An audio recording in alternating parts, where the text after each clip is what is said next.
We need no explanations today. You have understood what God has told you through these two incidences. As I said to you in the beginning, God loves us all. And He is alive, isn't it? And how is He alive? Through us. Because He is dwelling in our hearts. And He moves us to do deeds of compassion and mercy. But we have our own judgment on people who are sinners. And we, instead of helping them, we do not help them. How? You see, a parent is very concerned about his child who is growing up. And all the time they're telling them what to do and what not to do. And if they do something wrong, did I not tell you not to do that? And then once they go on doing the same thing, then they get so angry and they start firing bad words and things like that. See how the evil one works with us. He has got us through they not doing things right. But you started with trying to tell them to do the good thing, and you ended up doing the bad thing. How subtle he is. So what must we do? First and foremost, must be present to the Lord who is in them and who is in us. But we are not acting like the Lord. They and we. Because when we are trying to correct, we are trying to do it on our own. No.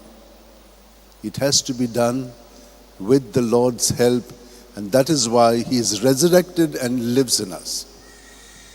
And we must have access to Him. When this story was told, it was before the Lord's resurrection. And He says, you know who your neighbor is. Yes, He says, the one who showed mercy. Exactly. The one who is merciful is making God present. One who is showing compassion is making God present. But we take the credit very often. That should not be. And that's the reason why, as it is said in the old reading, where Jonah, he did not live in the presence of God, he was going away from the presence of God. And that's what we do.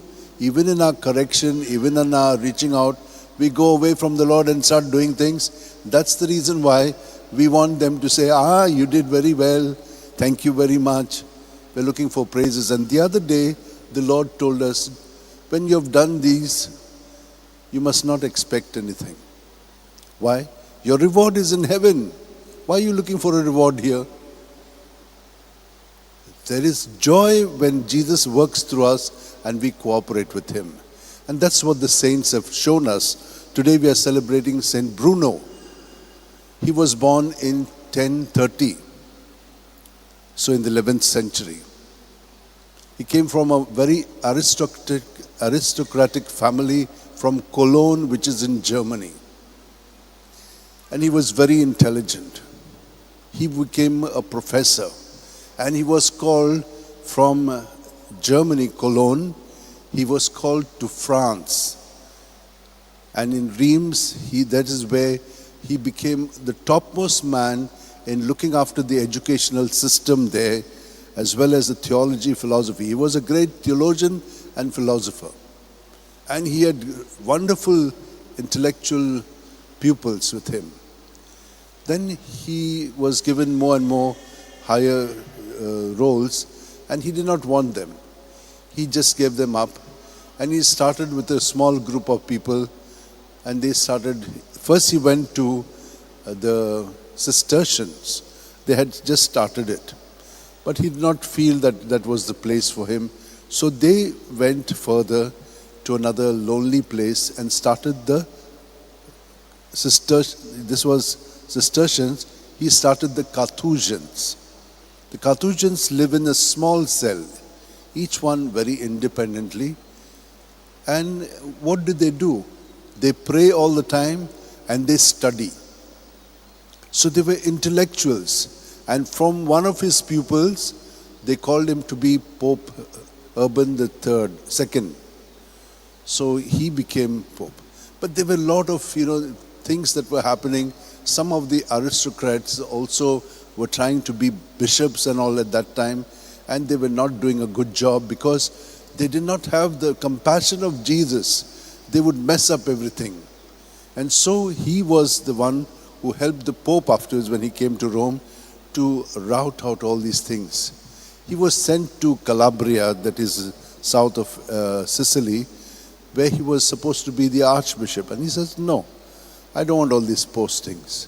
But he was very humble and he helped the church very strongly, firmly, intellectually, clearly to rout out all these things which were not good, and even persons. But did it very well by not himself and the Pope doing it, but calling on the council.